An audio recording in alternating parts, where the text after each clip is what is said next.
Tell me more about Mr. Shelton joining us as the new center for the Chicago Bears. Yeah, so I ran through like bits and pieces of 4 different games from him after I saw that they signed him. I looked at 2 games from early in the season, a game from late in the season, a game from the middle of the season, and just watch some first quarter drives, watch some third quarter drives, tried to get a feel for the player. And let me tell you, I have never been so excited for a player who is just fine in my life. Like, don't get this misconstrued. Coleman Shelton is fine. He's Yeah. not he's not going to making any Pro Bowls anytime soon, but he's a hell of a lot better than anything we have seen at center in the last 3 years as Chicago Bears fans, which is just so nice to see after watching every single Cody Whitehair and Lucas Patrick snap this past season and grading them all and just being like, well, this is what center play is. And it was just very refreshing to turn on Coleman Shelton's tape and have my world just shocked of that was not what center play is. This is what adequate center play looks like. I mean, so really, first thing you notice, his athleticism pops off the tape. His relative athletic score coming in at 6.67. So not a crazy athlete, but I honestly would argue that his athleticism looks better on tape than it is in testing because he can really move. This guy can get out in space. He can go hit poles, hit guys on screens. He was asked to do some really interesting screens for the Rams where it was like he was the one guy, like a wide receiver screen, asking him to get all the way from the center spot out wide to get a block for the guy, and he's the only guy pulling out there. You don't see a lot of guys doing that. So the center, the athleticism tape or the athleticism in his tape really pops off in that way and really makes him a strong fit for the outside zone scheme that they want to run as far as the run game goes. He was really a centerpiece of that for the Rams as far as his ability to get out in space and not really, he's not an imposing run blocker. Like he really struggles to grip and to latch and drive. That's not something that he does very well, but just to get in the way. A lot of these zone blocking schemes are just asking guys to get in the way more than anything. And that's something that he can do really well because of that speed that he offers. And part of why he struggles to latch 31 and 7/8 inch long arms, short arms. So he has a hard time actually reaching the blocker, and he tends to lunge because of that. Tends to just plow with his shoulder into blocks a lot, which isn't really what you want to see. But as long as you're staying effective with it, you can live with it. 100%. In pass protection, he uses really good leverage, quick hands, and a really strong grip to win there.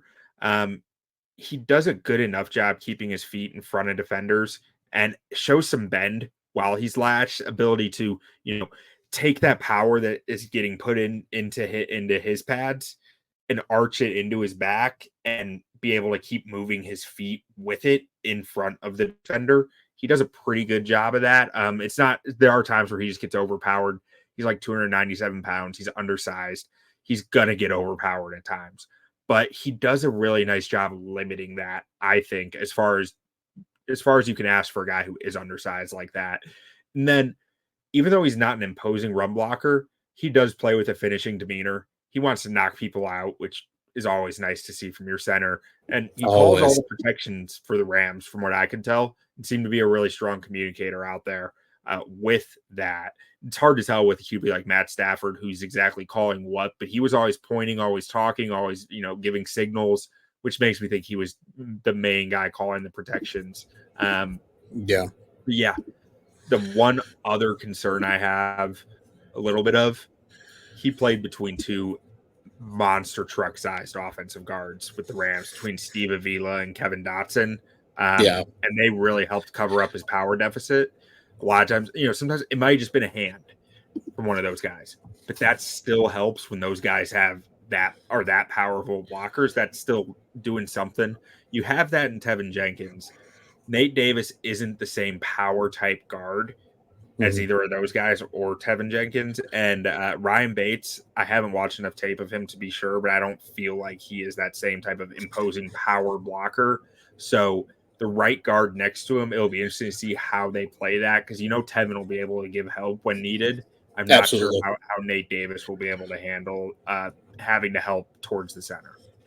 Yeah, and that makes total sense. And I think what additionally is kind of funny about the Shelton acquisition is like this is the Lucas Patrick acquisition all over again, just higher quality, right? Yeah, Like he and Shane Waldron crossed paths in LA. He had been out in Los Angeles long enough for those two to spend some time together. Like he's coming in to be that guy that knows the system and at least can, help translate that to the new guys. Like this really is kind of the Patrick, but like to your point, Coleman Shelton is a fine player, but he's a true center. Like this is a guy that is without a doubt a center. He's not a swing interior offensive lineman.